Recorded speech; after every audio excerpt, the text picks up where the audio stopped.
Սիրելի երիտասարդ, երբ դու որոշես քեզ համար, որ ուզում ես քայլել ճշմարիտ քրիստոնյայի ճանապարհով, իմացիր, որ դա կլինի քո կյանքի ամենաճիշտ եւ ամենակարևոր որոշումը։ Իմացիր նաեւ, որ լինելու է դժվար։ Դրա համար որոշումդ ընդունելիս, երբ կայացնես որոշումդ, խնդրիր Աստծուն, որ քեզ տա ուժ եւ քաջություն եւ ամրություն քո որոշման մեջ։ Երբ սկսես մոտենալ Աստծուն, Տերը քեզ անպայման կստուգի, կփորձի քո մտադրության եւ կամքիդ ամրությունը ապրել Աստծով։ Տերը քեզ կփորձի, արդյոք դու կապրես առանց լավ իրերի, առանց քո սիրելի իրերի։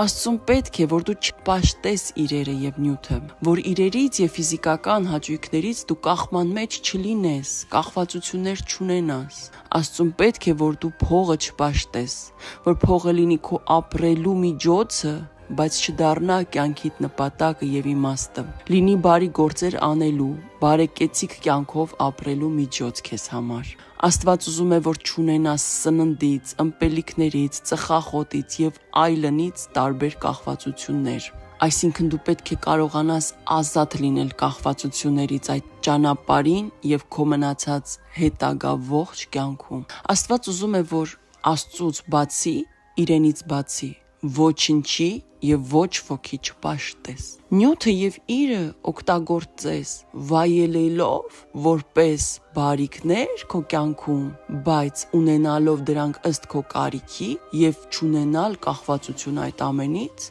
եւ չպաշտել այդ ամենը։ Եթե որոշես քայլել ճշմարիտ քրիստոնյայի ճանապարհով, պետք է աշխատես մաքրել քո մարմինը, քո միտքը, քո խոսքերը, քո սիրտը,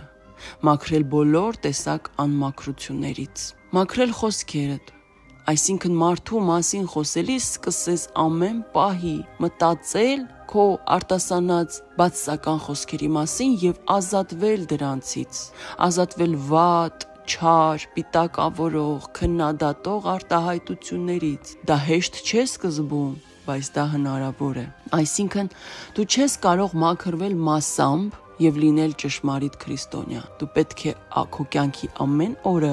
աշխատես քո մտածած մտքերի վրա, որ նրանք չլինեն այլևս չար։ Մտածես քո խոսքերի մասին, թե ինչ խոսքեր ես արտասանում, ինչ ես խոսում, ինչքանով են նրանք լցված բարությամբ, դրականով։ Ամեն օրդ կյանքի,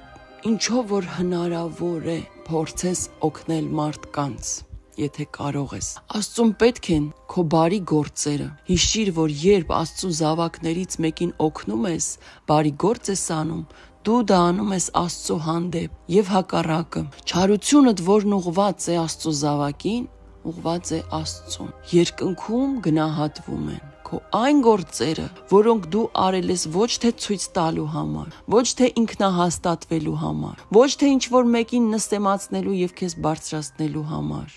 այլ գնահատվում են քո այն գործերը, որոնք արել ես լռության մեջ։ Գնահատվում են քո այն գործերը, որոնք եկել են քո սրտի ցանկությունից։ Դու արել ես սրտանց, դու արել ես կարեկցանքով, հոգատարությամբ։ Գնահատվում են քո այն տվածը, որը դու տվել ես քոնից, ոչ թե ավելցուկից։ Այն ամենը, ինչ որ դու անում ես աշխարհի հանդեպ, դու անում ես Աստծո հանդեպ։ Ինչ որ դու անում ես քո հանդեպ, դու անում ես Աստծո հանդեպ։ Եթե դու վնասում ես քեզ, եթե դու հոգ չես տանում քո մասին, եթե դու անարգում ես քեզ, չես հարգում, դու դա անում ես Աստծո հանդեպ։ Չէ որ դու նրա ստեղծածն ես, դու նրա զավակն ես։ Ինչպես մյուս զավակների հանդեպ քո արարքները տեսնում եւ գնահատում է Աստված, այնպես էլ ինքդ քո հանդեպ արածն է նա տեսնում եւ գնահատում, բացասական կամ դրական։